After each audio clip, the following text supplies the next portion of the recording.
എല്ലാവർക്കും white zone ഫുട്ബോളിന്റെ മറ്റൊരു വീഡിയോയിലേക്ക് സ്വാഗതം. ഈ ഒരു വീഡിയോയിൽ നമ്മൾ നോക്കാനായിട്ട് പോകുന്നത് റയൽ മാഡ്രിഡ് vs ആർസണൽ മത്സരത്തെ കുറിച്ചിട്ടാണ്.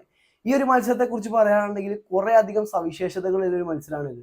അതായത് ഈ ഒരു UCL ഈ ഒരു മത്സരം വരിക എന്ന് പറയുന്നത് വളരെ വളരെ റയറാണ്. അല്ലാന്നുണ്ടെങ്കിൽ ഈ ഒരു ആർസണൽ vs റയൽ മാഡ്രിഡ് മത്സരം എന്ന് പറയുന്നത് റയർലി സംഭവിക്കുന്ന ഒരു ചടങ്ങാണെന്ന് വേണമെങ്കിൽ പറയാം. അങ്ങനത്തെ ഒരു ഇത് തന്നെയാണ്. അതുകൊണ്ട് തന്നെയാണ് ഈ ഒരു ആർസണലിനെ ഈ ഒരു ചാമ്പ്യൻസ് ലീഗിൽ ഇട്ട് തോൽപ്പിക്കാൻ റയൽ മാഡ്രിഡിന് ഇതുവരെയായിട്ട് സാധിച്ചിട്ടില്ല. ആകെ ഒരു മത്സരമാണ് ഈ ഒരു ആർസണൽ vs റയൽ മാഡ്രിഡ് മത്സരം നടന്നിട്ടുണ്ടായിരുന്നത്. ഏകദേശം 2006 ഹെൻറിന്റെ ഒക്കെ ആ ഒരു കാലഘട്ടത്തിലാണ് ആ ഒരു മത്സരം നടന്നിട്ടുണ്ടായിരുന്നത്. ആ ഒരു മത്സരത്തിൽ ഏകപക്ഷീയമായ ഒരു ഗോളിന് ഈ ഒരു ആർസണൽ വിജയിക്കുകയാണ് ചെയ്തിട്ടുണ്ടായിരുന്നത്. അങ്ങനത്തെ ഒരു ചരിത്രം ആർസണലിന് റയൽ മാഡ്രിഡിനെതിരെ ഉണ്ട് എന്നുള്ളത് ഈ ഒരു മത്സരത്തിന്റെ പ്രിവ്യൂവിന് മുന്നേ തന്നെ ഞാൻ ഇവിടെ എടുത്തു പറയാണ്. ഇനി നമ്മൾ ഈ ഒരു രണ്ട് ടീമിന്റെയും നിലവിലെ ഫോം വെച്ച് നോക്കുകയാണെന്നുണ്ടെങ്കിൽ എവിടം വരെ എത്തി നിൽക്കുന്നു കാര്യങ്ങൾ നോക്കുകയാണെന്നുണ്ടെങ്കിൽ ആർസണൽ ആണെന്നുണ്ടെങ്കിലും റയൽ മാഡ്രിഡിനാണെന്നുണ്ടെങ്കിലും കളിക്കണ രീതികളിൽ അവരല്ല ഒന്നാം സ്ഥാനത്ത് നിൽക്കുന്നത്, വേറെ ടീമുകളാണ്. നമുക്കറിയാം ലാ ലീഗിൽ ബാഴ്സയാണ് ഒന്നാം സ്ഥാനത്ത് നിൽക്കണമെങ്കിൽ ലിവർപൂളാണ് ഒന്നാം സ്ഥാനത്ത് നിൽക്കുന്നത്.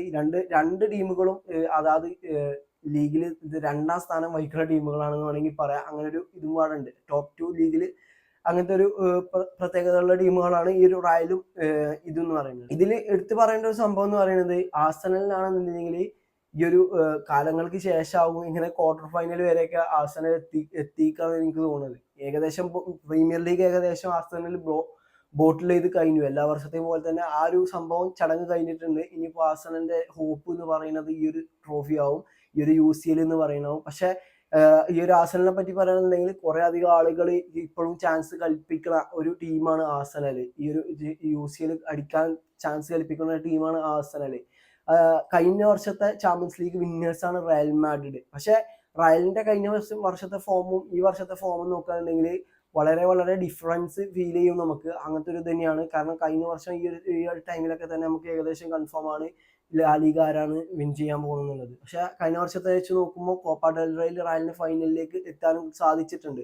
നമ്മൾ ഈ ഒരു മത്സരത്തിന്റെ ഗതികളിലേക്ക് വരികയാണെന്ന് നോക്കുകയാണെങ്കിൽ ഈ ഒരു ആർസണലിനെ സംബന്ധിച്ചിടത്തോളം ആ ഒരു ബാക്കിൽ നല്ല രീതിയിലുള്ള പ്രോബ്ലംസ് വരാൻ ചാൻസ് ഉണ്ട്. അതായത് മാഗേലസ് ഇഞ്ചേർഡ് ആണ് ഈ ഒരു സീസണ്.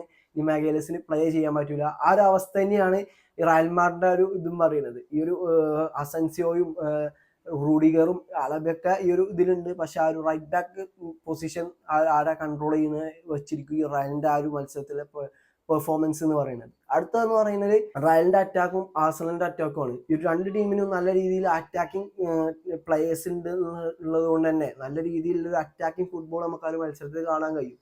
പിന്നെ ഈ ഒരു ഫസ്റ്റ് ലെഗ് നടക്കാൻ പോകുന്നത് തീർച്ചയായിട്ടും എമിറേറ്റ്സ് സ്റ്റേഡിയത്തിലാണ്. അതിന്റെ ഒരു അഡ്വാൻറ്റേജ് ആർസണൽ വിചാരിച്ച ആർസണലിന് കിട്ടും എന്നുള്ളതാണ്. പക്ഷെ എന്താകും അവിടെ സംഭവിക്കാൻ പോകുന്നത് നമുക്കറിയില്ല. ഇത് അങ്ങനെ ഒരു പ്രഡിക്റ്റബിൾ മാച്ച് അല്ല എന്നാണ് എനിക്ക് തോന്നുന്നത്. കാരണം കുറെ വർഷങ്ങൾക്ക് ശേഷമാണ് ആർസണൽ vs റയൽ മാഡ്രിഡ് മത്സരം ഒരു ഔദ്യോഗിക ടൂർണമെന്റിലൊക്കെ നടക്കുക എന്നുള്ളത്, ഒരു ഒഫീഷ്യൽ ടൂർണമെന്റിലൊക്കെ നടക്കുക എന്നുള്ളത്. ഒരു ഫ്രണ്ട്ലീസ് ഒക്കെ എനിക്ക് തോന്നുന്നു ഇതിന് മുന്നേ നടന്നിട്ടുണ്ടാകാൻ ചാൻസ് ഉണ്ട്. ഞാൻ അതിനെ കുറിച്ചൊന്നും കൂടുതലായിട്ട് അന്വേഷിച്ചിട്ടില്ല. അപ്പോൾ ഈ ഒരു മത്സരത്തെ കുറിച്ചിട്ടുള്ള നിങ്ങളുടെ ഒപ്പീനിയൻ തീർച്ചയായിട്ടും കമന്റ് ചെയ്യുക.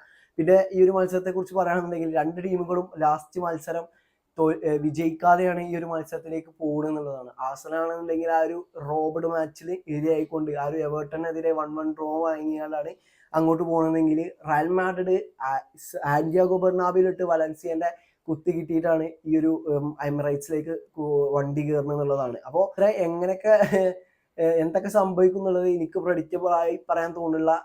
പിന്നെ ബയേൺ ആണെന്നുണ്ടെങ്കിലും സിറ്റി ആണെന്നുണ്ടെങ്കിലും നമുക്കൊക്കെ എന്തെങ്കിലുമൊക്കെ പറയാം. പക്ഷെ ഇത് റയറാണ്. ലിവർപൂളൊക്കെ ഈ ഒരു ഓപ്പണന്റായി വന്ന എന്തെങ്കിലുമൊക്കെ നമുക്ക് പറയാനുള്ളത്. പക്ഷെ ആർസണൽ vs റയൽ മാഡ്രിഡ് മത്സരം എന്ന് പറയുന്നത് അങ്ങനത്തെ ഒരു മാച്ചായി എനിക്ക് തോന്നുന്നുണ്ട്. ആർസണലിന് ഒരു പുഷ് റയൽ മാഡ്രിഡിന് കൊടുക്കാൻ തോന്നുന്നു.